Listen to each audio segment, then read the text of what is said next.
안녕하세요. 오늘의 데일리 뉴스레터에 오신 것을 환영합니다. 1. 미국과 중국, 한 번에 끝장 내버릴 것. 2. 한국이 중국을 몰락시킨다. 3. 한국에서 중국 노동자 사라진다. 한번 진실을 알아봅시다. 중국과 미국의 연이은 충격 발표에 한국만 계속해서 극심한 피해를 받자 결국 이재용 삼성 회장이 중대 결단을 내렸습니다. 누구도 예상 못한 너무나 강력한 중대 결단이 나오면서 난리가 나버렸는데요. 외신들은 이재용 회장이 미국과 중국을 한 번에 끝장낼 너무나도 강력한 카드를 꺼내들었다며 바이든과 시진핑이 동시에 발칵 뒤집혔다고 대대적으로 보도하기 시작했습니다. 도대체 한국의 삼성이 얼마나 강력한 카드를 꺼내들었길래 이렇게 세계 최강국 1, 2위인 미국과 중국이 동시에 발칵 뒤집혀 버린 것인지 미중 간의 격렬한 싸움이 시작되면서 한국이 가장 큰 피해를 받고 있습니다. 중국이 미국 반도체 기업 마이크론을 규제한 상황이 미국 정부가 한국의 속마음을 테스트하는 리트머스 시험지 역할을 하고 있다는 충격적인 외신 보도가 나왔습니다. 2일 미국 보이스 오브 아메리카 VOA에 따르면 한국이 중국 정부의 마이크론 반도체 판매 규제로 선택의 기로에 놓였다는 분석이 나왔습니다. 중국 정부는 마이크론의 반도체가 심각한 보안 결함을 안고 있다는 이유로 중국 내 판매를 일부 금지했는데요. 미국 정부의 대중국 반도체 규제에 따른 보복 조치라는 해석이 나옵니다. 미국은 삼성전자와 SK하이닉스 등 한국 기업이 마이크론의 반도체 물량을 대체하며 중국의 공급을 늘리지 않도록 해야 한다고 압박하고 있는 것으로 전해졌습니다. 미국 하원 외교위원장은 중국이 미국의 마이크론을 규제한 뒤 삼성전자와 SK하이닉스가 그 부족분을 채운다면 미국이 한국과 동맹관계를 끊어버릴 수 있다고 겁박하기까지 했습니다. 너무나 충격적인데요. 마이클 맥콜 하원 외교위원장과 마이크 갤러거 하원 미중전략경쟁특위 위원장은 2일 현지 시간 지나 러몬도 상무부 장관에게 서한을 보내 일본과 한국의 기업들이 마이크론이 이른 시장 점유율을 가져가지 않도록 일본과 한국과 협력해야 한다고 촉구하며 이 같은 충격 발표를 한 것으로 전해졌습니다. 그는 한국이 삼성전자나 SK하이닉스가 마이크론의 시장 점유율을 채우지 않도록 하는데 개입하지 않을 것이라 했다며 삼성전자와 SK하이닉스 같은 한국 기업들이 마이크론의 시장 점유율을 대체하도록 허용하면서 동시에 이들 기업의 반도체법 CHIPS 액트 규정 이행과 중국을 겨냥한 특정 수출 동제에서 예외를 주는 것은 중국 정부에 위험한 신호를 보내고 우리의 한국과 긴밀한 동맹을 약화할 것이라는 충격 발표를 했습니다. 한국이 마이크론 사태를 자국 기업 돈벌이에 이용하지 않고 미국을 도와야 한다는 목소리가 의회에서 나온 게 처음은 아니지만 미국 외교정책에 큰 영향력을 행사하는 하원 외교위원장 입에서 나왔다는 점에서 너무나 큰 충격으로 다가오고 있는데요. 더 어이가 없는 점은 맥콜 하원 외교위원장의 지역구가 바로 삼성이 최근 대규모 투자를 시작한 텍사스주 오스틴이라는 점입니다. 삼성의 300조 원에 육박하는 초대규모 투자로 미국 텍사스가 세계에서 가장 강력한 도시로 거듭나면서 3천만 텍사스 주민들도 한순간에 벼락부자가 됐는데요. 텍사스 주지사는 물론 텍사스 판사들까지도 삼성의 환호를 지르고 있다는 뉴스 보도들이 쏟아져 나오고 있습니다. 이렇게 삼성 덕분에 자신의 지역구가 초대박을 터뜨리며 영구적인 정치 생명을 보장받은 맥콜 하원 외교위원장이 제대로 삼성의 뒤통수를 때린 것이죠. 마치 리들 바이든을 보는 듯한데요. VOA는 한국이 동맹국인 미국을 지원할지 중국 시장에서 수출 확대 기회를 노릴지 선택해야만 한다며 미국을 대하는 한국의 태도를 보여주는 리트머스 시험지라고 보도했습니다. 한국 반도체 기업의 중국 수출 확대 여부가 미국에 대한 한국 정부의 충성심을 사실상 테스트하는 계기가 되고 있다는 의미입니다. 글로벌타임스는 한국이 미국 정부의 압박을 받아들인다면 중국에서 무역 보복 조치에 나설 수 있다는 가능성도 시사했습니다. 결국 한국 정부가 어떤 선택을 내리더라도 미국과 외교 관계 또는 중국과 경제적 협력 가운데 하나를 위험한 상태에 빠뜨리는 결과로 이어질 수 있다는 것입니다. 자, 그런데 이보다 훨씬 더 충격적인 소식이 전해졌습니다. 이렇게 한국은 마치 중국과 교역을 끊어버리라고 압박한 미국. 그런데 뚜껑을 열어보니 미국과 중국이 한국을 가지고 놀고 있었습니다. 분명 중국은 마이크론의 반도체 사용을 금지시켰다고 했고 미국도 중국에 팔지 말라며 한국을 압박했는데 올해 1분기 메모리 반도체 실적을 보니 마이크론이 SK하이닉스를 제치고 D램 시장 점유율 2위로 등극했습니다. 원래 삼성이 압도적인 1위, SK하이닉스가 압도적 2위, 마이크론이 3위였는데 마이크론이 한국의 SK하이닉스를 제치고 2위가 되었다는 충격적인 소식이 전해졌습니다. 분명 중국이 미국의 마이크론에 제재를 가했다면 마이크론의 점유율이 가장 많이 떨어져야 하는데 반대로 삼성전자와 SK하이닉스의 점유율은 줄어든 가운데 미국 마이크론의 점유율만 올랐습니다. 너무나 수상하죠. 중국 정부도 3년 전부터 마이크론의 제품을 쓰는 대신 한국산 제품을 쓰기 시작했다라고 전했는데 이 또한 사실이 아닐 수 있다는 것이죠. 한마디로 미국과 중국이 한국을 가지고 논 것입니다. 이뿐만이 아닙니다. 한국에는 중국과 완전히 교역을 끊어버리라고 강요하더니 미국 기업들은 중국에서 떼돈을 벌기 위해 이례적인 협력 관계를 만들고 있었던 사실이 밝혀졌습니다. 일론 머스크가 중국을 방문해 시진핑 중국 국가주석의 최측근 딩세샹 부총리와 친강 외교부장, 진정룡 공업정보화부 부장, 왕원타오 상무부장 등 고위 인사들을 잇따라 만난 사실이 공개됐습니다. 중국 최고 지도부가 개별 기업인과 회동하는 것도 이례적인데 그것도 4명의 최고 지도부가 이틀 만에 연쇄적으로 한 기업인을 만나는 것은 머스크가 아무리 스타 CEO라 하더라도 파격적인 대우입니다. 이런 중국의 환대의 보답이라도 하듯 머스크는 친강 외교부장을 만난 자리에서 테슬라는 공급망 디커플링 탈동조화에 반대하며 중국에서 사업을 계속 확장하고 중국의 발전 기회를 공유할 의향이 있다고 말했습니다. 여기다 이번 방중 기간 세계 최대 배터리 기업인 중국 CATL의 정의춘 회장과 만나 미국의 배터리 공장을 합작으로 짓는 방안을 논의한 것으로 알려졌습니다. 이것이 사실이라면 이는 미국이 중국 기업의 제품을 견제하기 위해 도입한 인플레이션 감축법 IRA 조항을 우회하는 것으로 미국의 입장과 정면 배치됩니다. 앞뒤가 전혀 맞지 않죠.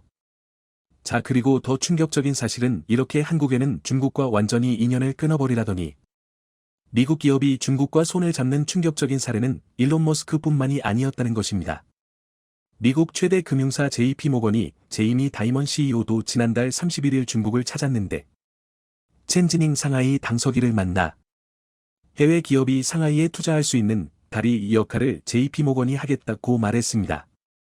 여기다 미국을 대표하는 커피 체인 업체 스타벅스의 렉스먼 내러시먼 신임 CEO도 지난달 30일 중국에 도착해 중국이 스타벅스의 최대 시장이 되기를 바란다고 말했습니다. 특히 오는 2025년까지 중국 전역에 9,000개의 매장을 열겠다는 계획을 밝힌 내러시먼은 이는 이정표에 불과하다면서 중국 투자 확대를 공언했습니다. 미국의 압박 때문에 한국만 중국으로부터 극심한 피해를 받고 있습니다. 중국 내 반한 감정이 극대로 치솟으면서 한국산 제품에 대한 수입이 대폭 줄고 있습니다. 반도체가 가장 많이 줄어들었고 화장품, 과자, 라면 등 한국산 제품 대부분이 기록적인 감소세를 보이고 있습니다. 이 때문에 한국은 무려 15개월 연속으로 무역 적자를 기록하며 한국 경제를 위기로 몰아넣고 있습니다. 게다가 중국은 최근 한국의 엄청난 보복을 예고하며 4대 불가 방침을 동보한 것으로 전해졌습니다. 한겨레는 복수의 외교 소식통을 인용 22일 류진숭 중국 외교부 아주사 사장아시아 담당 국장이 서울에 와서 한국의 한중 관계와 관련한 중국 정부의 4불가 방침을 동보했다고 보도했습니다. 신문은 4대 불가의 내용에 대해 대만 문제 등 중국의 핵심 이익을 건드리면 한중 협력 불가, 한국이 친미 친일 일변도 외교 정책으로 나아갈 경우 협력 불가, 현재와 같은 한중 관계 긴장 지속 시 고위급 교류 시진핑 중국 국가주석 방한 불가, 악화한 정세 아래 한국의 대북 주도권 행사 불가 등으로 구성돼 있다고 전했습니다. 이에 대해 우 회장은 사실 4대 불가 방침은 중국이 기존에 써왔던 화법과는 다르다.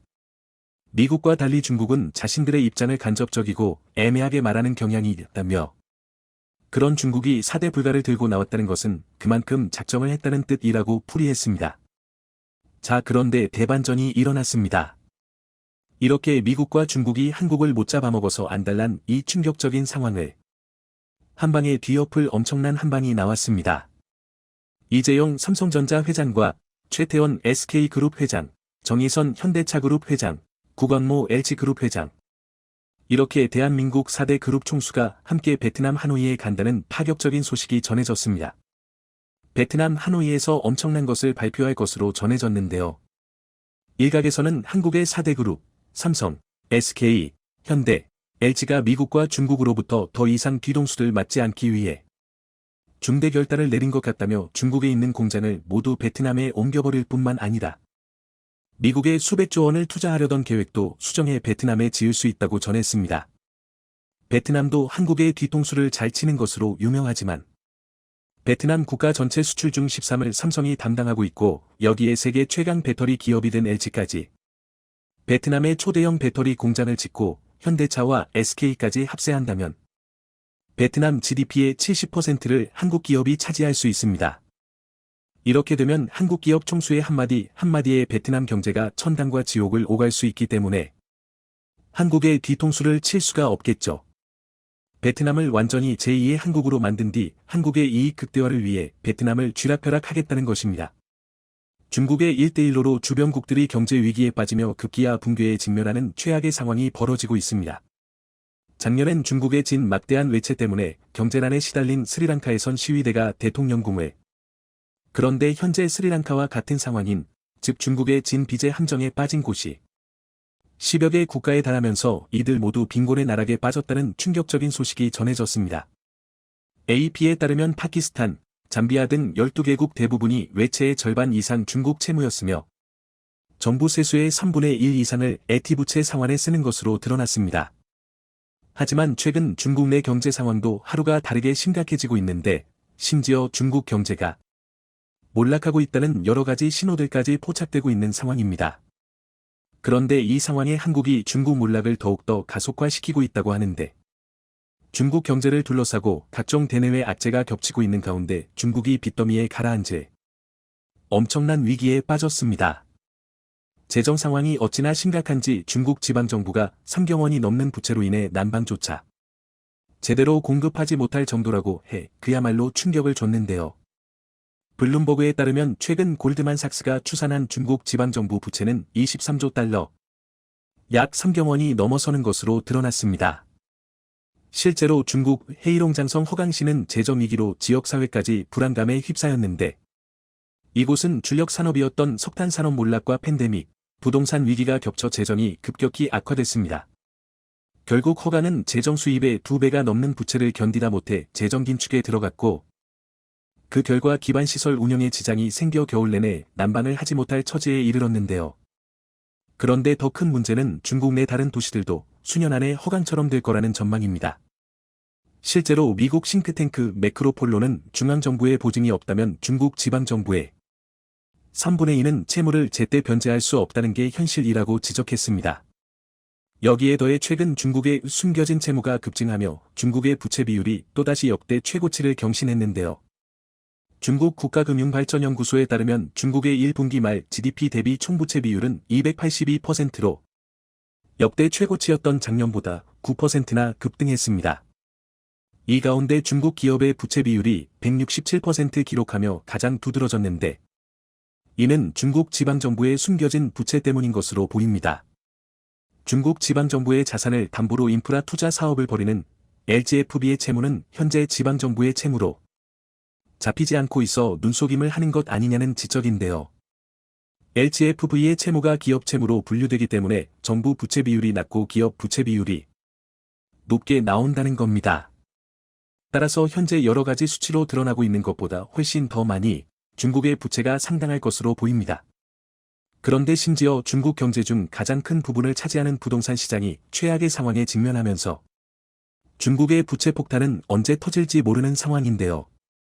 중국 정부의 활성화 대책에도 부동산 시장이 회복할 기미를 보이지 않으면서 최근엔 빚에 몰린 개발업체들의 아파트가 무더기로 경매에 쏟아지기까지 했습니다. 중국 언론에 따르면 올해 들어 칭다오에서만 494채의 아파트가 법원 경매 물량으로 나오는 등 중국 부동산 시장이 장기 침체에 빠졌다는 사실을 방증했습니다. 그런데 이런 상황에 한국은 탈중국을 가속화하며 중국에 더 큰 걱정거리를 선물해줬습니다. 앞서 열린 G7 정상회의에서 한국이 반도체, 배터리 등 첨단 산업에서 중국에 대한 공급망 의존도를 낮추겠다고 공개적으로 밝힌 건데요. 실제로 최근 정부와 국내 기업들은 중국 의존도를 낮추는 방안을 다각도로 모색하며 중국 외 다른 국가들과 협력을 추진하고 있는 중입니다. 지난 16일엔 캐나다와 핵심 광물 공급망 청정에너지, 전환에너지 안보 협력 MOU를 체결하고 장관급 경제안보 협의체를 운영하기로 했는데 이 역시 중국 의존도를 줄이기 위한 맥락입니다. 이렇게 한국이 중국을 본격적으로 손절하려는 움직임을 보이자 이를 알아차린 중국은 G7 회의 이후 한국에 갑작스런 제재를 가하며 불순한 의도를 드러내고 말았습니다. 실제로 이달 중순부터 중국 일부 지역에서 네이버 접속 장애가 발생한다는 이야기가 계속 나오면서 중국 정부가 네이버를 차단한 거 아니냐는 추측이 이어졌습니다. 그리고 최근 한국 가수 정용화의 중국 예능 프로그램 출연이 취소되자 한한령이 부활할 수도 있다는 목소리가 나오기도 했는데요. 하지만 다양한 분야에서 한국 기업들은 할 만하다, 혹은 오히려 좋아라는 반응을 내놓으며 분위기가 완전히 달라졌음을 실감케 했습니다. 이는 수년 전부터 지나친 중국 의존도를 의식해 호주, 아세안, 북미 남미 등으로 수입처 다변화를 꾀했던 특히나 전기차 배터리 관련 기업들은 탈중국에 대해 오히려 좋다는 반응으로 자신감을 보이고 있습니다. 포스코 그룹은 그동안 호주 리튬과 니켈 자원 개발을 위해 4조 원 이상의 투자를 해온 것으로 파악되는데 아르헨티나 염호에서 역시 리튬을 채굴할 계획입니다. 이렇게 확보한 자원을 바탕으로 포스코 퓨처엠이 각종 배터리 소재를 만든다면 중국 의존도를 크게 낮출 수 있다는 분석입니다. LG화학 역시 최근에 미국 피드몬트 리튬과 연 20만 톤 규모의 리튬 정광 구매 계약을 맺으면서 공급망 다변화를 꾀했습니다. 배터리 4대 핵심 소재인 분리막 전해질을 만드는 업계에서도 탈중국을 두 팔 벌려 환영하고 있는 분위기인데 우선 분리막 업계에서는 스키어트가 연내 북미 투자 의사결정을 마치고 실행 여부를 확정할 방침입니다.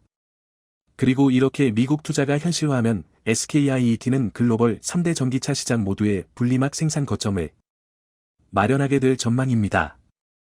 전해질 업계는 대부분 북미 투자 계획 수립을 모두 끝낸 상태로 엔캠은 조지아주에 연 2만 톤 규모의 전해의 공장을 가동하는 동시에 테네시오와 이오 미시간 등지에 신규 생산 거점을 마련할 계획입니다.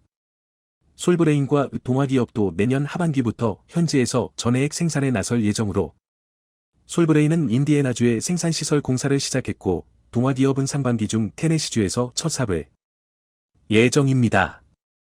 사실 이제는 예전처럼 중국산만 갖고 전 세계를 상대로 배터리 소재를 팔 수 있는 시대가 아니기에 한국 기업들은 미리 탈중국을 계획하고 있었는데요. 내친 김에 이들 기업들은 본격적인 탈중국을 통해 그간 중국이 패권을 누려온 분야에서 추격의 기회를 잡으며 우리가 패권을 가져오겠다는 자신감까지 내비치고 있는 것으로 보입니다. 여기에 더해 최근 현대차도 중국 경제의 몰락을 가속화시키는데 힘을 보태고 있는 중인데요. 자동차 업계에 따르면 현대차가 6월 창저우 공장 가동을 멈추고 공장 설립 7년 만에 매각하기로 결정했습니다. 창저우 공장은 현대차의 네 번째 중국 공장으로 현재 공장 일부 설비를 현대차 베이징 1공장에 이관하고 사업 철수 과정을 밟고 있다고 합니다.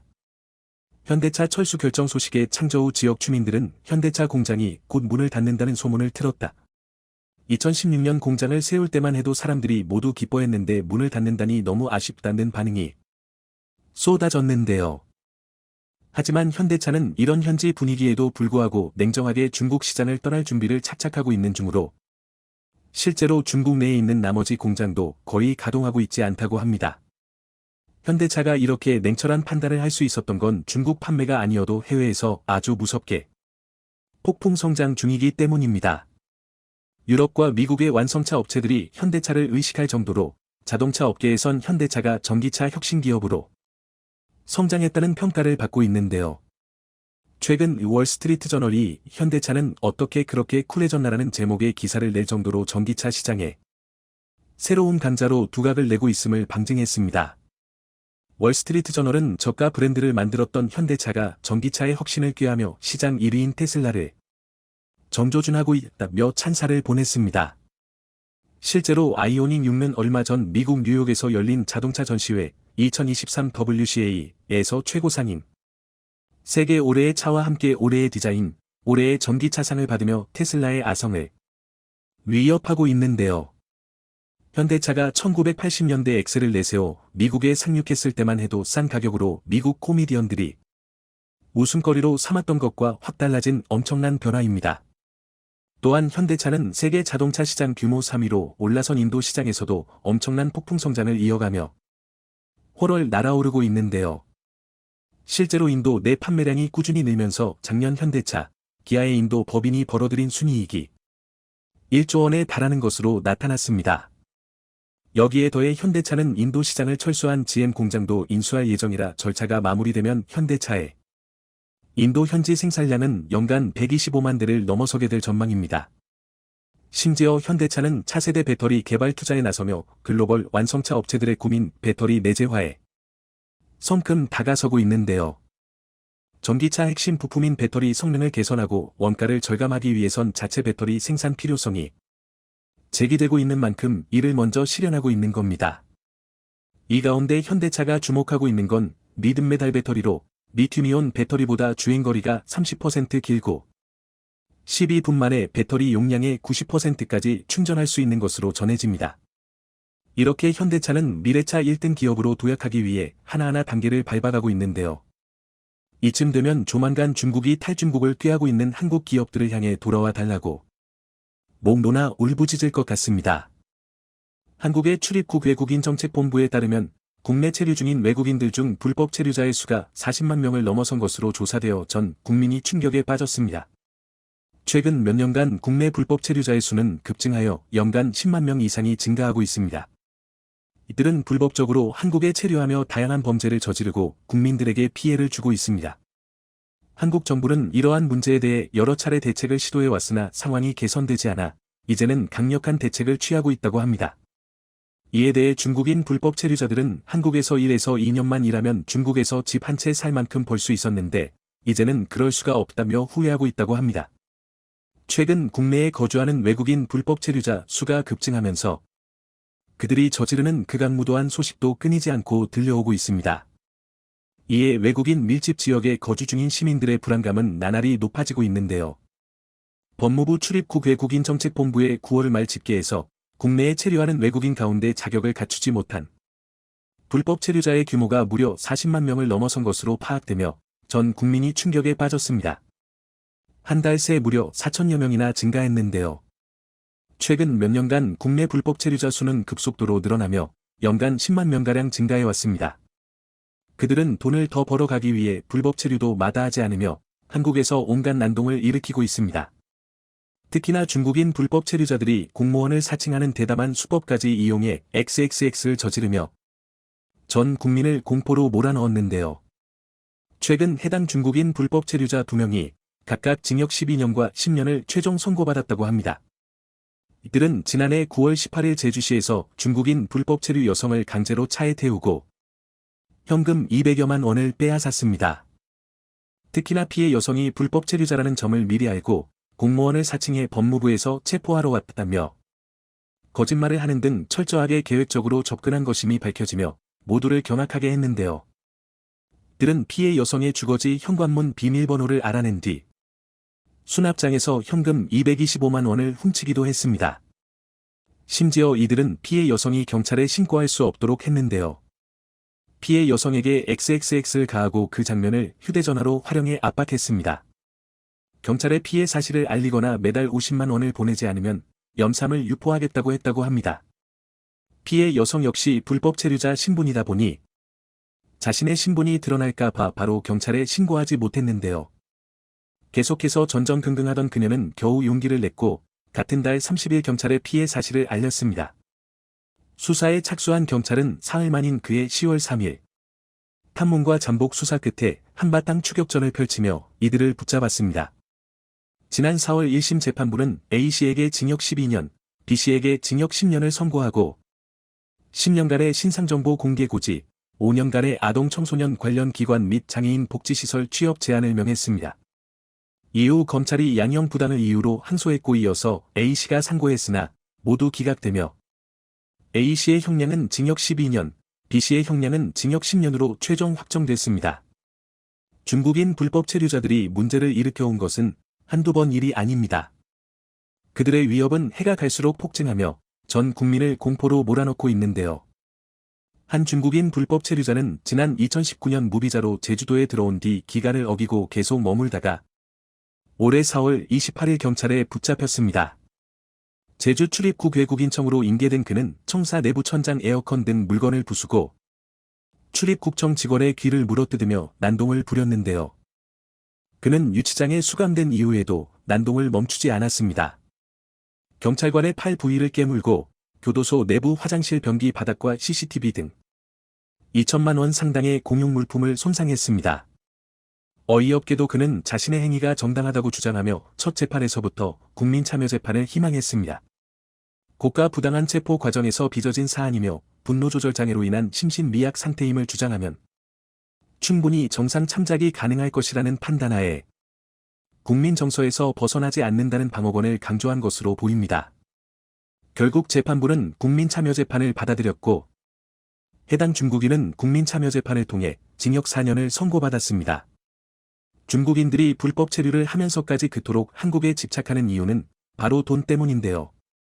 지난 8월 중국 황구망에 게재된 한국의 인력이 부족한데 그 주요한 이유는 한국에서 중국 노동자들이 사라졌기 때문이라는 글에 달린 댓글들을 통해 그 내면을 살펴볼 수 있습니다. 한국 공사 현장에서는 1개월이면 1만 위안을 벌 수 있어 한국에서 한 달 일해서 번 돈으로 중국에서 1년을 산다고? 과장 아냐?